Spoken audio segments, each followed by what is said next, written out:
dia. Bom dia. A paz esteja com vocês. Eu quero começar com uma oração, né? Vamos orar? Querido Deus, muito obrigado, Senhor. Nós queremos subir ao monte de Sião, contemplar a Ti, a beleza da Tua santidade. Nós queremos, Senhor, estar preparados, ó Deus. E por isso nós pedimos perdão, purifica nossos corações, Senhor, para que possamos entrar na Tua presença, ó Pai. E ajuda-nos hoje, Senhor, a compreender a Tua palavra, abre nossos corações, usa Teu servo aqui, ó Pai. Nós entregamos nossa vida a Ti em nome do Senhor Jesus. Amém. Que bom ver vocês aí. Toda semana, vocês devem ver lá no grupo da Emael Liberdade, que assim, a gente atualiza toda semana os pedidos de oração, né? Então eu atualizo, né, essa lista toda semana, e é muito gratificante atualizar com novos pedidos e tirar, né, alguns itens, porque as orações foram respondidas, né? Só que tem muitos pedidos ali, né? Normalmente nós temos uma lista de 13 pedidos, e tá lá o Édipo, né? O Pitota tá lá também. Então a gente tem tem também os pedidos de oração de doença, de emprego, temos pedidos de oração, né, pela igreja, pelos diáconos, pela formação dos diáconos, né? E assim, eu não tenho a pretensão de que a igreja toda esteja em oração, pegando ponto por ponto, né? Mas está lá. O dia que o Senhor, Espírito Santo, tocar no teu coração, de pegar aquela lista e dizer assim: não, eu preciso entrar na tua presença, Senhor, e colocar esses pedidos. O dia que isso acontecer, né, eu sei que o Espírito Santo estará fazendo, né, uma obra muito grande através desta igreja. Então eu atualizo essa lista, mas teve um dia que me impactou muito, que nós estávamos orando pelo Daniel Júlio. Não sei se se lembram. Ele tinha um tumor no cérebro. O Williams trouxe esse pedido para nós. Por que impactou? Porque você leva uma vida normal e de repente o que acontece? Cessa a sua atividade. Por causa no caso dele, um tumor. E cessa a atividade, cessa as suas responsabilidades. Então, assim, tudo que você fazia, tudo que você queria fazer, os seus sonhos também cessam. Para ali. Não dá mais para fazer mais nada, né? Eu quero crer que ele deixou um bom legado para as filhas dele, né? Quando eu tirei da lista foi porque ele faleceu, né? Então, mas o que mais me impactou e me fez refletir a respeito do que nós vamos falar hoje é exatamente isso, né? Falar um pouquinho sobre essa brevidade, né? Ou a coisa acontece de repente e você não está preparado, né? Os pedidos de oração, eles são, na sua maioria, por saúde. De vocês terem uma ideia, de 13 pedidos que tem na nossa lista de oração, 10 é por causa de saúde.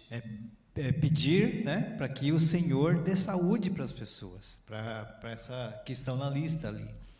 3, o restante 3, dos 3, 2 é por emprego.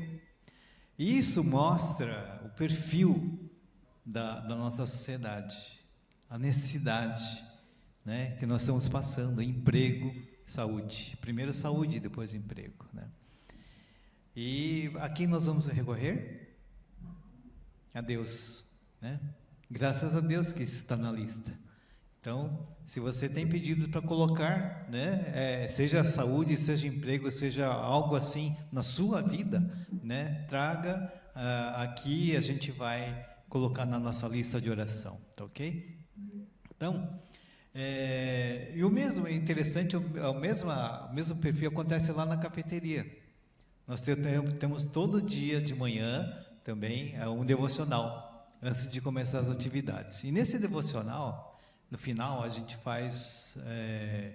primeiro a gente degusta, né? Degusta a palavra de Deus. Aí depois a gente degusta os doces que a gente vai servir naquele dia, para ver se está tudo bom, né? Então, é uma propaganda. Se vocês quiserem ajudar lá na cafeteria, né? Fiquem à vontade, vão lá e vão degustar, né, o café da manhã. O café da manhã não, os doces, né?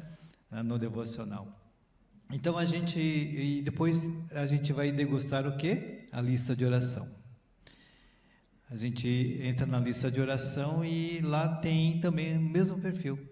Saúde, emprego, né? E uma coisa ou outra, tá? É interessante, eu fiz essa comparação e não é coincidência, não. Bom, então eu espero, né, sinceramente, que o Daniel Júlio tenha deixado, eu quero crer nisso, que tenha deixado um bom legado para as filhas, né, e para a esposa também, né. Então, e essa semana, sabe o que aconteceu? Nós estávamos visitando Daniel Aoki, também estávamos orando por ele. O Daniel, ele esteve na nossa igreja, né, e depois ele foi para Hollins, aqui da Liberdade. Ele e a Silvia. O Daniel teve como chama?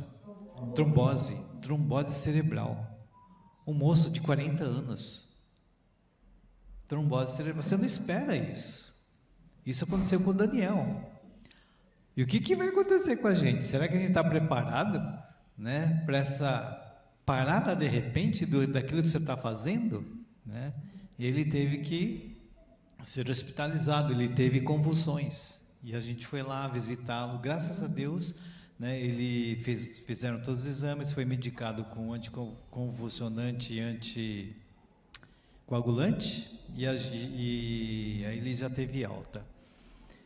E também, essa semana, o seu Miyagi, ele teve uma queda.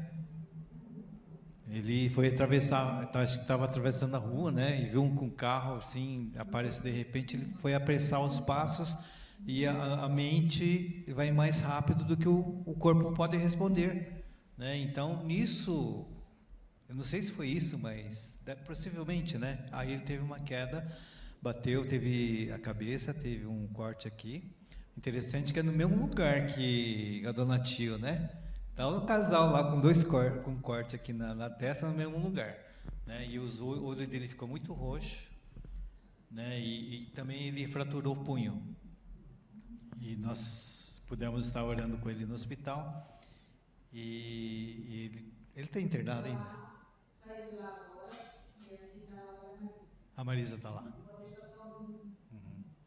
Por que ele continua lá, né? Ele está se recuperando e também tem a questão e tem também... E como é que deu tomografia? Outra? Ah, ok. Então, por causa de uma hemorragia interna, né? É perigoso. Graças a Deus. Que bom.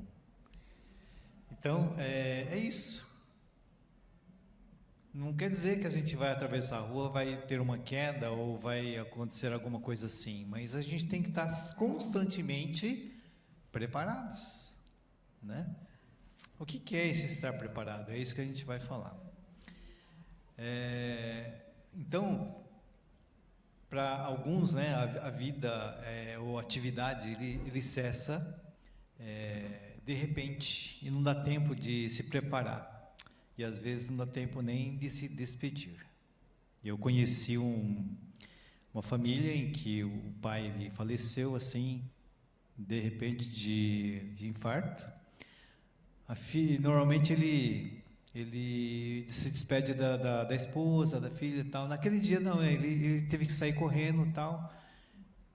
E depois que ele faleceu, conversando com a filha, ela falou, ela chorava de tristeza, de não ter se despedido do pai, de não ter falado para ele alguma coisa, né? De, olha, eu te amo, olha isso, aquilo, de, sei lá, uma palavra seria o suficiente para ela, né? Assim, se pelo menos se conformar com a situação.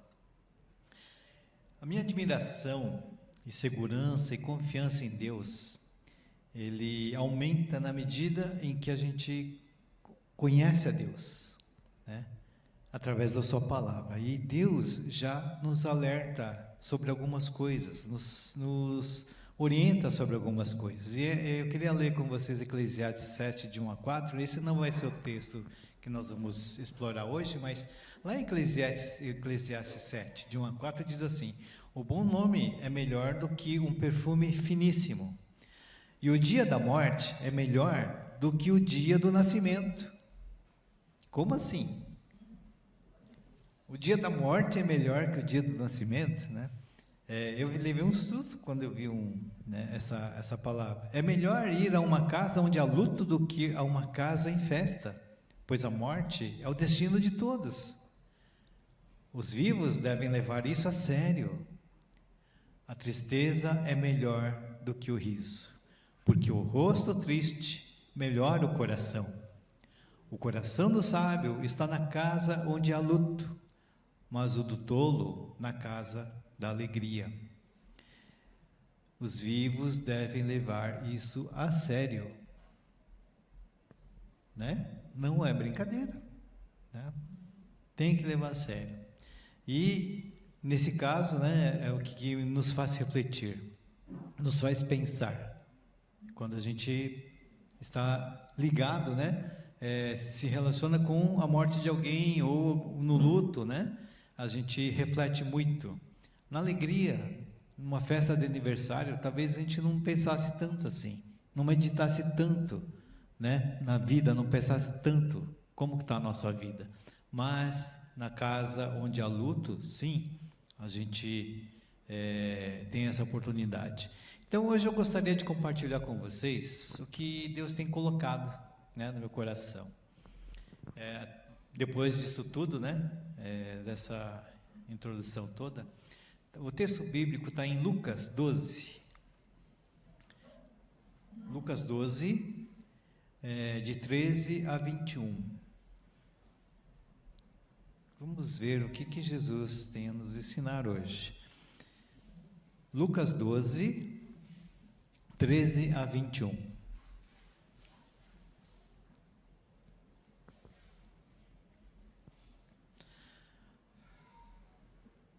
Alguém da multidão lhe disse: Mestre, disse a meu irmão que divida a herança comigo. Respondeu Jesus: Homem, quem me designou juiz ou árbitro entre vocês? Então ele lhes disse: Cuidado, fiquem de sobreaviso contra todo tipo de ganância. A vida de um homem não consiste na quantidade dos seus bens. Então lhe contou esta parábola: a terra de certo homem rico produziu muito. Ele pensou consigo mesmo: o que eu vou fazer? Não tenho aonde armazenar a minha colheita. Então disse: já sei o que vou fazer. Vou derrubar os meus celeiros e construir outros maiores, e ali guardarei toda a minha safra e todos os meus bens. E direi a mim mesmo: você tem grande quantidade de bens armazenados para muitos anos. Descanse, coma, beba e alegre-se. Contudo, Deus lhe disse: insensato, esta mesma noite a sua vida lhe será exigida. Então, quem ficará com o que você preparou? Assim acontece com quem guarda para si riquezas, mas não é rico para com Deus. Esse ensinamento de Jesus, ele ocorreu diante de uma multidão, né? Uma multidão que estava ali seguindo a Jesus e se acotovelavam lá, né? E eles, Jesus ia, eles iam atrás. Então as pessoas, e todas elas, sem exceção, devem ter ficado muito maravilhadas com o que Jesus dizia e o que ele fazia, né? E Jesus falava coisas que as pessoas entendiam que, puxa vida, esse homem é muito sábio, ele entende de muitas coisas, né? Ele deve ser um rabino, porque naquela época o rabino ele entendia de leis, entendia de regulamentos civis, né? De religiosos, leis, regulamentos religiosos, civis e outras coisas mais. E é por isso que, né, alguém vendo uma pessoa assim, ele vai lá, eu estou com um problema, eu vou lá, eu quero resolver o meu problema. Foi o que aconteceu, apareceu um rapaz ali, né, um homem, e disse o seguinte no versículo 13: Mestre, diz a meu irmão que divida a herança comigo. Olha o problema dele. Que problemão. Ele tem uma herança, só que ele não está contente com a parte dele. Ele quer uma parte do irmão dele, né? Naquela época, o que acontece? O irmão mais velho normalmente recebia uma porção dobrada, né, da herança, e os outros ficavam com uma porção menor. E possivelmente esse homem ele deve ser um irmão menor do que daquele que recebeu uma herança maior, que é uma fatia maior, que o outro recebeu, o irmão mais velho, né? Então ele vai lá e fala: mestre, fala para ele dividir a herança comigo, né? Você resolve todas as coisas mesmo, né? Então faz isso para mim, esse favor para mim. É o que ele estava fazendo, né? Mas Jesus, ele estava falando para os seus discípulos, fazendo advertências, né? Dos seus discípulos, né? E nisso aconteceu, esse rapaz apareceu ali. Aqui a gente pode notar, então, aquilo que eu falei, que as pessoas elas pensavam, né, que Jesus ele podia resolver todos os seus problemas. Possivelmente, assim, por causa da sabedoria que Jesus mostrava, né? Esse indivíduo que abordou Jesus, ele deve ter pensado que Jesus era um tipo de autoridade, né, que poderia resolver aquele problema para ele, né, esse problemão. Então, depois que ele pede para ele dividir a herança, né, do irmão com ele, né, Jesus responde: homem, quem me designou juiz ou árbitro entre vocês? Eu gostei dessa saída de Jesus. O que eu tenho a ver com isso, né? Jesus não falou assim. Jesus falou assim, com muito amor: homem, mano, quem me colocou como juiz entre vocês para decidir essas coisas? Quantas vezes as pessoas já não vieram até nós, falaram e pediram para a gente fazer algo por elas, né? E para fazer por elas, entregando a responsabilidade para outra pessoa, é muito fácil, mas ela mesmo resolver, não, né? É muito fácil entregar assim.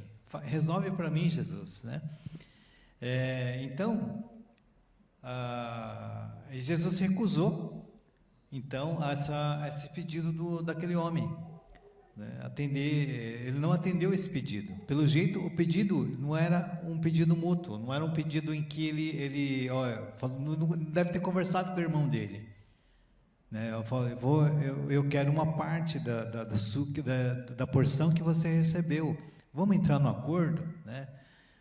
Não foi isso que ele fez, né? Ele foi lá sozinho, possivelmente o outro irmão não estava nem sabendo que ele foi lá pedir para Jesus, né? Mas ele queria o quê? Esse homem queria um aliado para conseguir, né, uma porção maior para ele.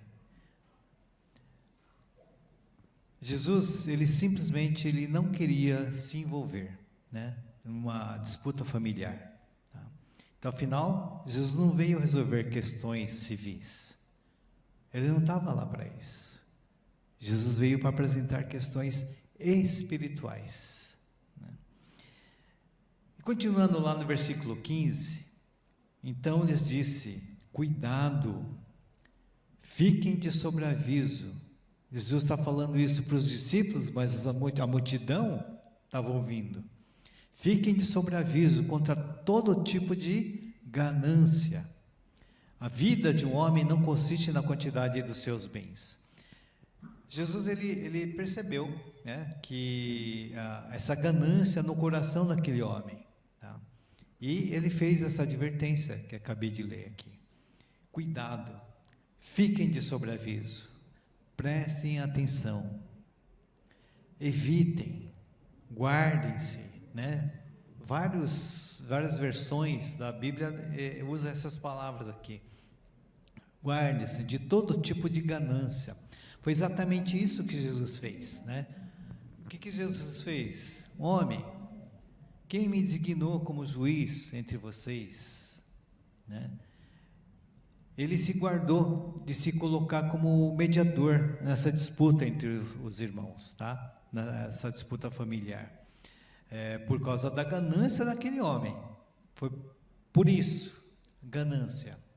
Talvez possa haver um outro motivo, mas que você possa até ajudar. Porém, se você percebe ganância, não se envolva. Você pode se dar muito mal. Nesse mundo, isso ocorre em abundância à nossa volta, sabe? Mas depende da vontade de Deus. Quanto tempo,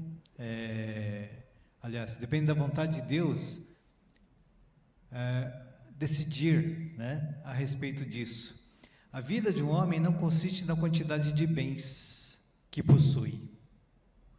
Em outras palavras, não importa quão rico você é, não importa quanto dinheiro, quantos bens você tem, isso não vai alongar a sua vida. Mas depende da vontade de Deus quanto tempo vai durar a sua vida aqui. A cobiça e a ganância, ele nos levam a uma preocupação, nos faz a gente focar na aquisição de bens, focar naquilo que assim, o dinheiro pode comprar, naquilo que eu posso acumular, né, de riqueza. Então, a cobiça e a ganância nos faz a gente ter uma preocupação muito grande pelo dinheiro, em resumo, de uma forma simples, é isso. E acaba com o quê? Se a gente foca no dinheiro, a gente desfoca outra coisa, desfoca o desenvolvimento, nosso crescimento espiritual. É tipo um cobertor mesmo. Você puxa de um lado, descobre o outro, né? No versículo 16 a 19, continuando lá, está escrito assim: então lhes contou uma parábola. Então Jesus quis ilustrar aquela situação que estava acontecendo, falando a respeito da cobiça e da ganância. A terra de certo homem rico produziu muito. Ele pensou consigo mesmo: o que eu vou fazer? Não tenho onde armazenar minha colheita. Então disse: já sei o que vou fazer, vou derrubar os meus celeiros e construir outros maiores, e ali guardarei toda a minha safra e todos os meus bens, e direi a mim mesmo: você tem grande quantidade de bens armazenados para muitos anos, descanse, coma, beba e alegre-se. Nessa parte da parábola, a gente pode observar que Jesus ele descreve a preocupação de um coração ganancioso. O que é isso? Ele não está contente né, com aquilo que ele tem, aquilo que é suficiente para ele. Ele não está contente com isso. Ele quer mais. Onde armazenar a minha colheita? Derrubar meus celeiros e construir outros maiores, né? Guardar a minha safra. Onde que eu vou guardar a minha safra? Guardar todos os meus bens, né? Então, você consegue perceber um coração egoísta aqui, desse homem, da ilustração de Jesus? Acumular grande quantidade de bens para muitos anos, descansar, comer, beber, alegrar-se. Gente, quem não quer isso? Eu quero isso. Eu quero acumular bens. Eu quero para quê? Para descansar, para comer, para beber, né? Para me alegrar, para passear, para viajar, né? Para ajudar meu filho, minha filha, para fazer um monte de coisa. Eu quero fazer isso, né? Mas é errado isso? Eu quero tudo isso, não há nada de errado nisso. O problema é tornar isso o alvo da sua vida. Esse é o problema. É você viver para isso. Dizer a si mesmo que agora você tem grande quantidade de bens que permite descansar, comer, beber e alegrar-se é a atitude de pessoas que não esperam nada após a morte, após a sua morte terrena. Não espera nada. Eu quero viver tudo isso, eu quero gastar, eu quero comer, beber, fazer, aproveitar a vida, né? A pessoa não está interessada. O que vai acontecer depois da sua morte terrena, né? No versículo 20, diz lá, continuando: contudo, Deus lhe disse: insensato, essa mesma noite a sua vida lhe será exigida. Então, quem ficará com o que você preparou? Por que Jesus, aqui ele chama o homem de insensato? Seu insensato, né? Onde está a insensatez naquilo que ele estava pensando em fazer? Eu confesso para vocês que eu faria a mesma coisa que aquele homem estava pensando em fazer. Eu pensaria a mesma coisa, parece uma coisa lógica que tinha que fazer. Ele tinha uma colheita maior, né? Aí eu vou aumentar, eu vou colocar, né? Eu preciso aumentar o espaço aqui, não é que a gente faz em casa, né? Quando a gente recebeu várias doações, né, para a marmita, lá no café, a gente recebeu tanta doação que uma vez que eu falei, vamos ter que aumentar esse espaço. A gente olhava assim, tem que aumentar. Eu falei, não, a gente vai organizar para caber tudo. E organizamos e coube tudo, né? Mas a primeira coisa que a gente pensa é precisamos de lugar, precisamos aumentar. Então é uma coisa lógica o que ele pensou. Mas o que tem de insensatez naquilo que Jesus está falando, que ele estava pensando? A insensatez está em contar com um futuro seguro, que foi construído por suas próprias mãos, sem considerar que a sua vida está nas mãos do Deus Todo-Poderoso. Hoje você está aqui, daqui a pouco eu não sei onde é que você vai estar. Hoje eu estou aqui, no próximo minuto eu não sei.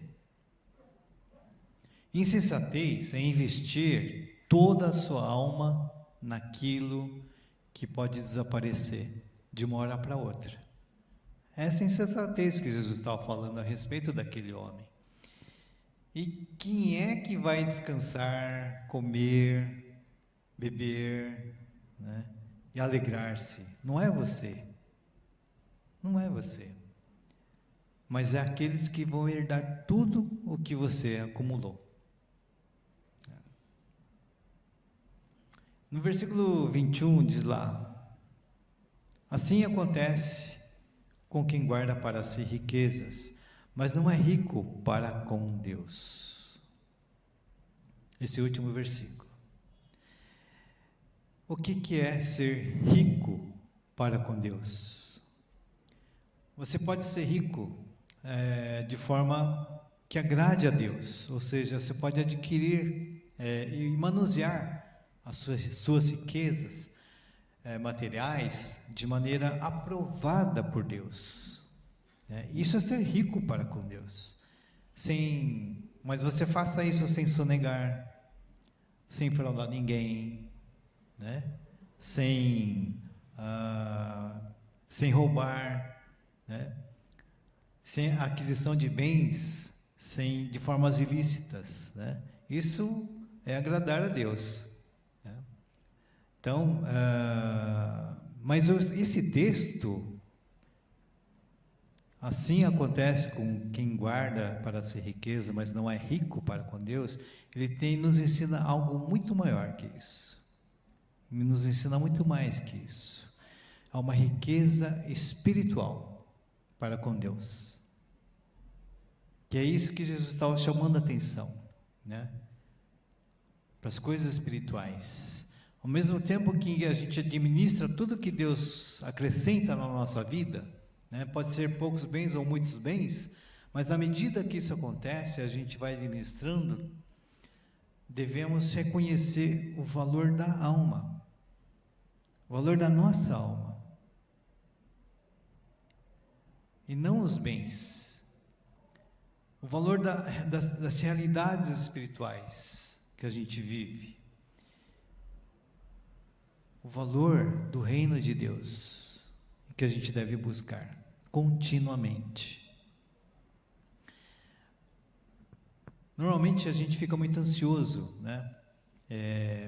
Quando a gente recebe uma herança, alguma coisa assim. Aquele moço devia estar ansioso. Ele estava ansioso demais, tanto que ele queria até mais, queria uma porção maior do que ele estava recebendo, né? A nossa ansiedade, então, não deveria ser por riquezas materiais, mas nossa ansiedade deveria ser por desenvolver a nossa espiritualidade, para desenvolver a nossa alma, né? Isso agrada a Deus. E traz as bênçãos sobre as nossas coisas materiais, né? E não o contrário. Diante disso, o que a gente pode fazer, né? O que a gente pode refletir? Como é que nós temos desenvolvido a nossa alma? Onde está o nosso foco? Como é que você tem gastado o seu tempo? Correndo atrás de coisas materiais, né, a riqueza, para se alegrar, para comer, beber, e também como que está o nosso desenvolvimento espiritual? Como é que a gente tem desenvolvido a nossa espiritualidade, né? Então tudo isso, Deus nos traz essa reflexão num acontecimento de luto. Porque se tivesse sido uma festa de aniversário, eu acho que eu não estaria meditando sobre todas essas coisas, né? Então o Senhor tem razão. É melhor, né? É melhor uma casa de luto do que onde há festa. Então, que a gente possa desenvolver, né, a nossa espiritualidade, a nossa alma, né, e dar esse devido valor, né, assim como Jesus ele quis que os discípulos eles fizessem, né, quando ele contou esta parábola. Amém? Vamos orar?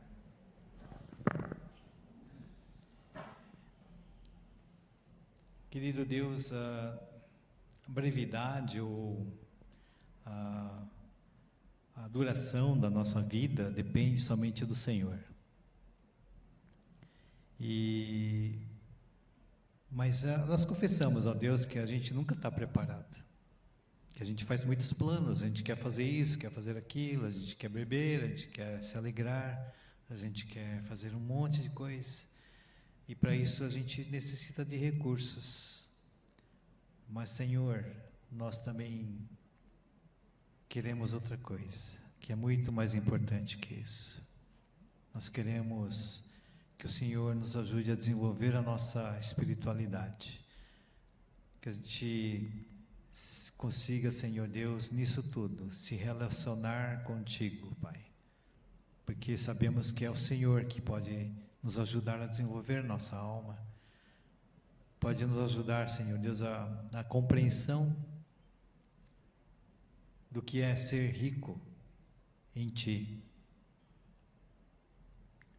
Que as nossas riquezas que a gente acumula sejam duradouras, que é isso que o Senhor quer apresentar para nós.